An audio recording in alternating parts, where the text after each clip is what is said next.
Hello, my dears, and welcome to my channel. As always, I'm very happy and grateful that you've chosen to spend your time with me and supporting my channel. Really easy. Like the video, leave a comment, subscribe if you haven't already, and click on the notification bell of when you'd like to be notified of when I drop a new video. And I hope that you're all doing well, but if not, I do hope things will get better for you soon. But if you want to forget about things for just a little while, join me in meeting the Woodland Wardens Oracle. This deck was created by Jessica Roux. I think that's how you say her last name. Apologize if I said it wrong. And it was published by Andrews McMeel Publishing. It was released in April 5th, 2022, and at that time retailed for $19.99. And Jessica has a couple of other decks. She has a tarot of the Woodland Wardens that just was released recently, and she illustrated on the Good Fortune Tarot. The box of the deck is 5 1/4 height, across is 3.40, and the width of the box is 1 1/4. It does have thumb indents on the side for you, and I'm really happy to say that there is a title on the top, also on the sides, so you will be able to stack it in more than one way, which is awesome. And on the back, we have inspired by history, folklore, and mythology. Artist Jessica Roux, debut oracle deck, transport seeker to another time and place, offering insight rooted into the magic of flora and fauna. Okay. So when I open it up, we get this lovely border on the side. Nothing but some design on the top, and then we have this little guidebook we will go through after we do the cards. There's no ribbon, so you'll just have to pour all the cards out. And then on the inside of it, there is just a little blurb about her. And reversals, if you're using them, will not be revealed. The cards themselves are bigger, of course, than the tarot. Most oracles I come across are larger. I don't know why that is, but it is what it is. But as you can see, they are bigger, and the dimensions are 5. Height across is 3 inches, and the deck width is a little over a half, about 0.60. And there are 52 cards in this deck. And the theme of this deck is basically animals and plants. Okay, so we'll just go ahead and do a flip through.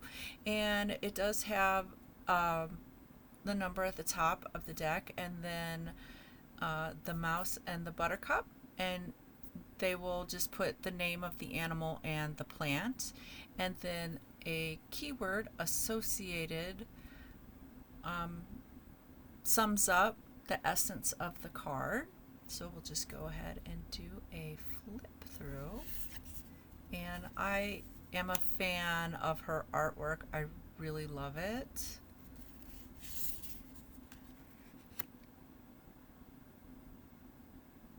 And I was really excited to find out that she had made a tarot to go along with this oracle deck.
And I really like this deck also with the aspect of if you wanted to study a certain animal and a certain plant, this would be an excellent way to just learn about each one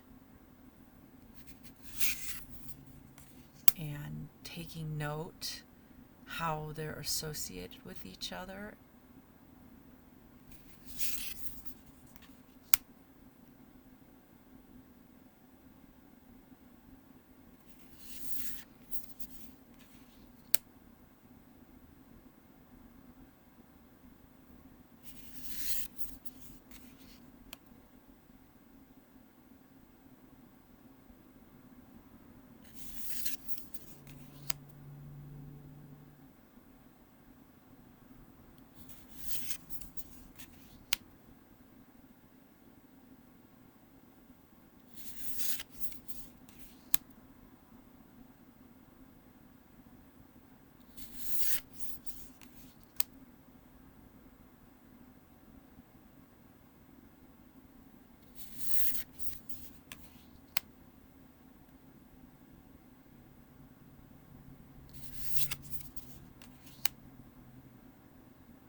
That is the deck itself.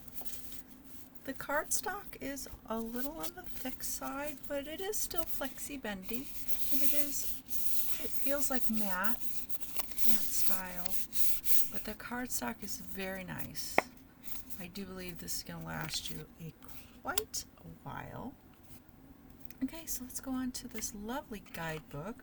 I am a guidebook fangirl, and I love the illustrations and the care that she put into this guidebook. So we have a little thought, and then we have the content page, which has all of the cards listed, and we have the introduction, and she talks about how she's always been fascinated by animals, and she talks about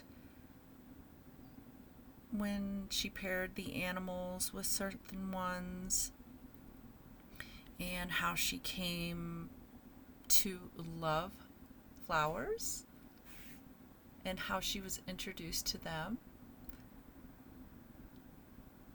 And this is just like a little interest, like a background for her interest that led her to the path of what she now has produced for us.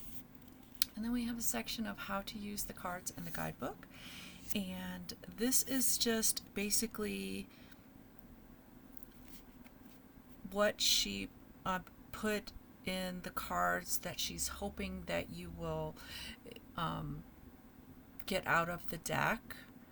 A lot of this section is how to become familiar with the cards, things that you can do, and what the creator is hoping that you will get out of the deck, basically.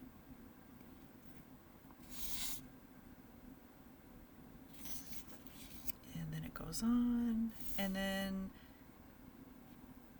she talks about suggesting carrying the deck with you so that if you see a particular animal or a flower, you can pull up the deck and look at the card and kind of like get a I don't know, an association with it, a synchronicity.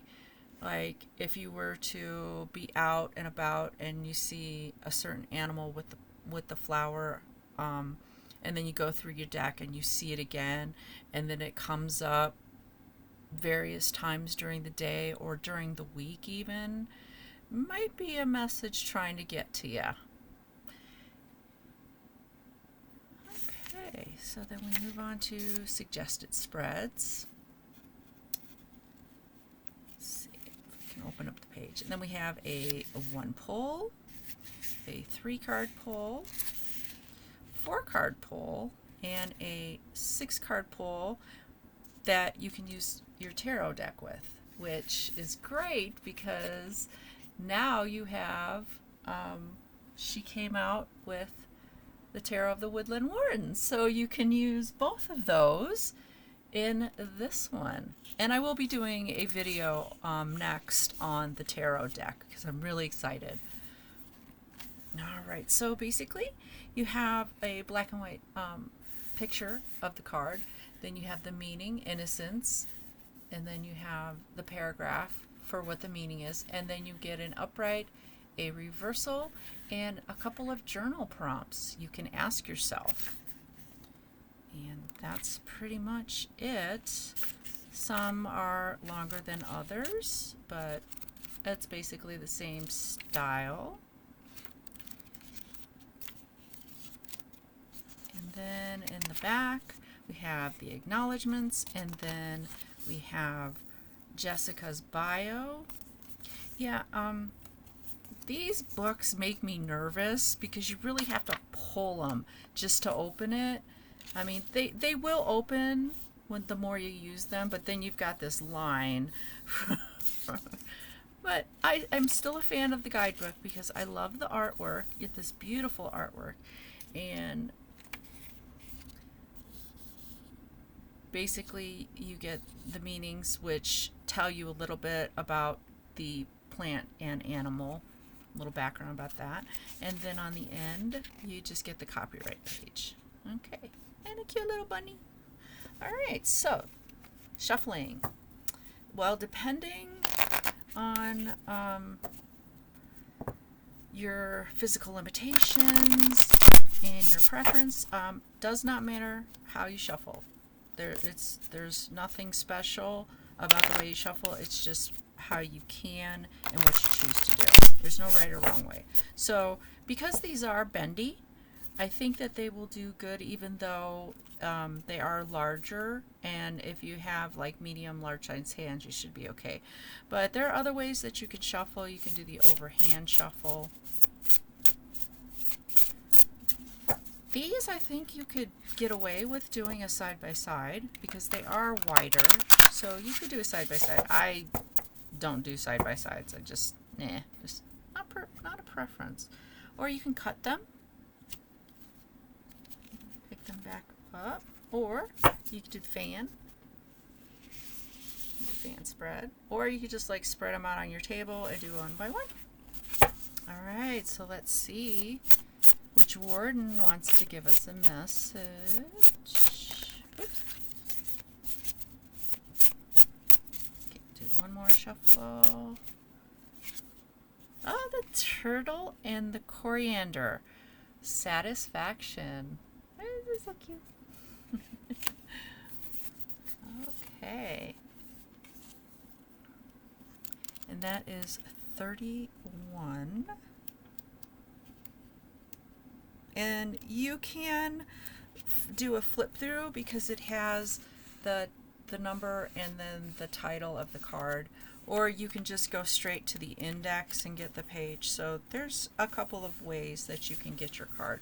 All right, so the turtle and the coriander calls us to be satisfied with what we have been given or what we have achieved. It invites a moment of rest and reflection.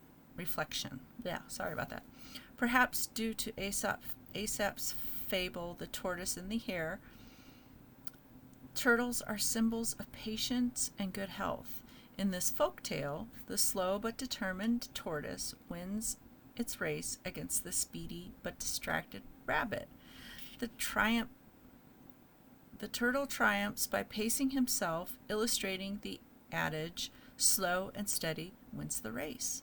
Similarity in the Victorian language of flowers, coriander indicates concealed worth, reminding us that things may not always be as they appear.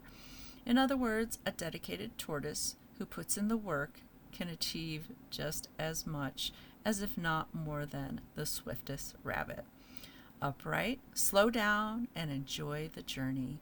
Avoid rushing towards your goals for the sake of winning. Arrive in your own time. And if it was reversed, beware of stagnation. While slow and steady might win the race, standing still gets you nowhere. And then we have the following journal prompts. What in my life brings me satisfaction? Have I taken time to express gratitude for what I have? Am I rushing things or honoring my own pace? Oh, that's a nice message. And I don't know who needed to hear that message, but it's I love the message. I really do. It's just a reminder, knock on the noggin. Hey, you know, you'll get there in your own time. Take your time, slow down, enjoy getting there in your own pace. All right, so basically that is all I have for this wonderful deck. And if you have it, because it has been out for about 3 years, let me know how it's working out for you. If you've been curious about it and after seeing my video, getting it, let me know as well. Or if it didn't appeal to you, let me know as well. I'm always interested in the pros and cons. And once again, thank you if you've made it to the end of this video. And thank you so much for spending your time with me. And I hope that you will join me with another video. But until next time, take care and goodbye, my dears.